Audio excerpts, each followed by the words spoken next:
Luis Felipe Utrera Molina, buenas noches, bienvenido. Muy buenas noches, Gonzalo. ¿Qué cuidado hay que tener con las cosas que se dicen en televisión y en redes sociales? O lo contábamos ahora en el editorial, el caso de una periodista que acusa a un señor inocente de pederastia y tarda 10 meses en rectificar el daño está hecho. No te hemos traído a ti, por muy abogado que seas, para hablar de este tema. Te hemos traído para hablar de otro tema en el que también la fama y el buen nombre de las personas están en juego. Me gustaría leerte un tuit que supongo que no te va a hacer gracia que te lean, pero es para ponernos en contexto. A Puig Antich le rompieron el cuello en un garrote vil. Tenía 23 años y era anarquista y antifascista. Utrera Molina firmó su sentencia y murió con 91 en la cama. Hoy, por el día 2 de marzo, hace 49 años. El hijo de Utrera Molina, tú, me demandó por recordarlo hace años. Ahora lo hago cada año. ¿Sabes quién ha escrito esto? Sí, lo ha escrito el miserable de Gabriel Rufián, que tuvo el detalle repugnante de escribir ese mismo tuit cuando falleció mi padre, la mañana que falleció mi padre. Eso es difícil olvidarlo. Es una insidia, una calumnia. Él mismo, a través de su abogado, se defendió diciendo que no quería decir lo que dijo y que en realidad hablaba en sentido figurado y amplio porque mi padre era miembro del gobierno. Claro, mi padre, sobra decir que no podía firmar ninguna sentencia ni de muerte ni de nada porque nunca fue juez, nunca formó parte de ningún tribunal, era miembro del gobierno en el año 1974 y ese gobierno dio el enterado de una sentencia de condena a muerte por el Consejo Superior Supremo de Justicia Militar.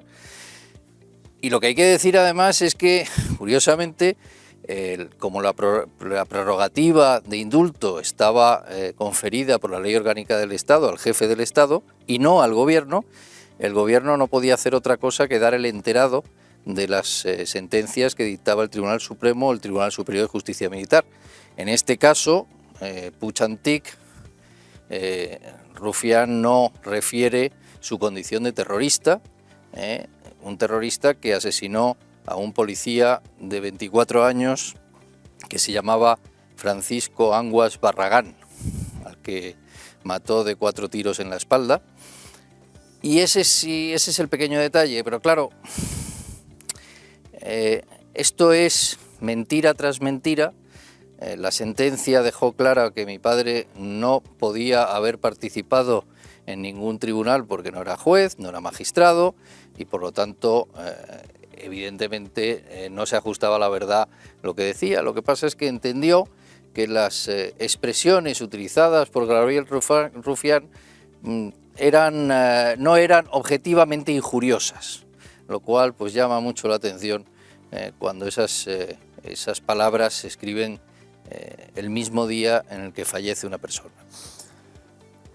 Vais a juicio y el abogado de Rufián reconoce que tu padre no firma tal sentencia de muerte. Sí, su defensa evidentemente se basaba en que mi padre formaba parte de un régimen dictatorial en el cual no había separación de poderes y que en realidad pues lo que pretendía decir es que el hecho de la condena era una condena del régimen, del Estado y no de los tribunales de justicia y que por lo tanto mi padre era corresponsable junto con el resto del gobierno de la sentencia que condenaba a la pena capital a Salvador Puig Antich. Una mentira que se inició por parte del ex juez prevaricador Baltasar Garzón. Es el primero que al intentar formar una causa general contra el franquismo, teniendo en cuenta que la mayor parte de los ministros ya habían fallecido, pues lo intenta con los ministros que todavía quedaban vivos, fracasa en España y le pide a la juez Servini, prácticamente redacta él el auto de procesamiento de la jueza Servini en Argentina, intentando procesar a varios ministros de aquella época, entre los que estaba mi padre. Gabriel Rufián se ha ratificado. En un momento dado se defiende y dice que no quería decir lo que dijo, pero hace escasos 4 días vuelve a insistir en que tu padre firmó la sentencia de muerte de Puig-Antich. ¿Vais a volver a los tribunales o no sirve de nada, Luis Felipe? No, no sirve de nada, porque además uno se da cuenta de que cuando se mezcla la política en la justicia decae. Desgraciadamente, que un juez, que un tribunal entienda que no es injurioso acusar a una persona de haber condenado a muerte a otra persona sin tener absolutamente nada que ver ni ninguna posibilidad, además claro, la potestad de indulto, la prerrogativa del indulto era del jefe del Estado, el gobierno no podía hacer nada en ningún caso. Con esto no quiero decir que el gobierno estuviera en contra de la sentencia, el gobierno respetaba tanto la sentencia del Tribunal Supremo como las sentencias del Tribunal Superior de Justicia Militar y por lo tanto, pero bueno, era una forma, era la excusa para inquietar a los ministros que todavía quedaban vivos, buscándose ese subterfugio de que con el enterado del Consejo de Ministros realmente estaban sentenciando a este señor.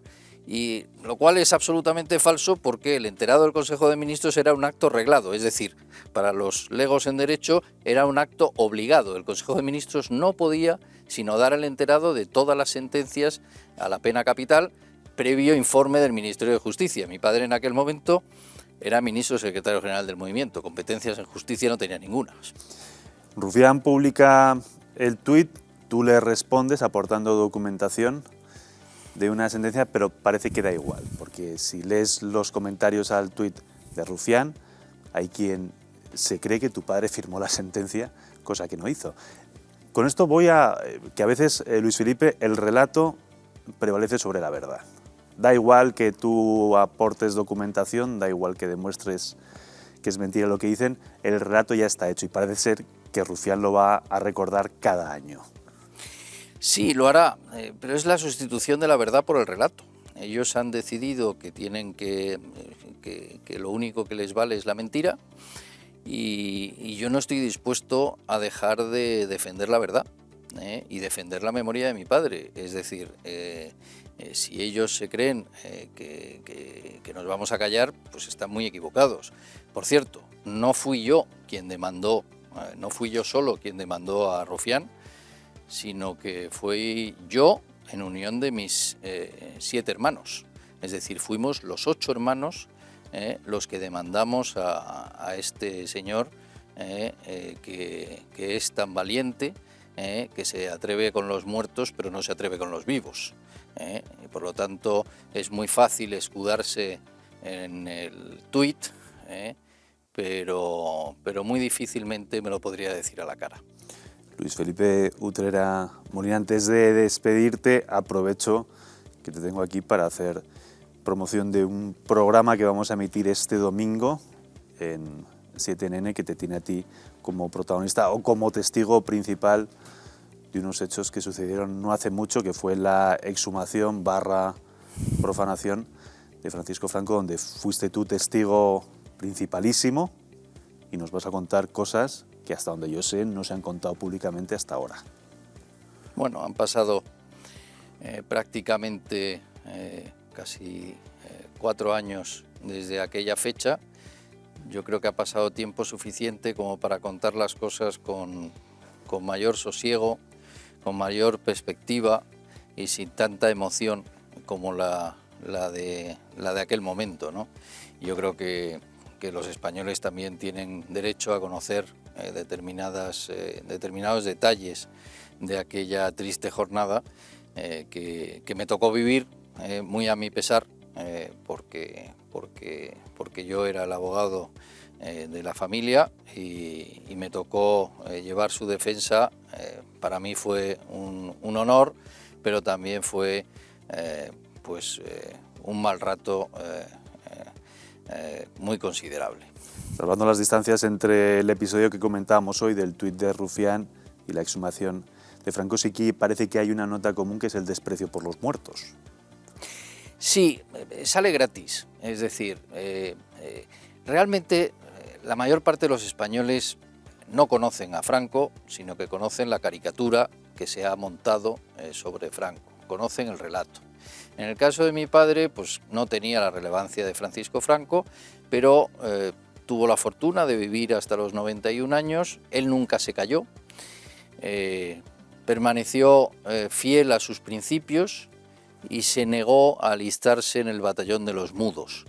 Y eso precisamente es lo que no soportan, que hasta el último día de su vida diese testimonio de su fidelidad y de su lealtad a unas ideas, como él decía, sin cambiar de bandera.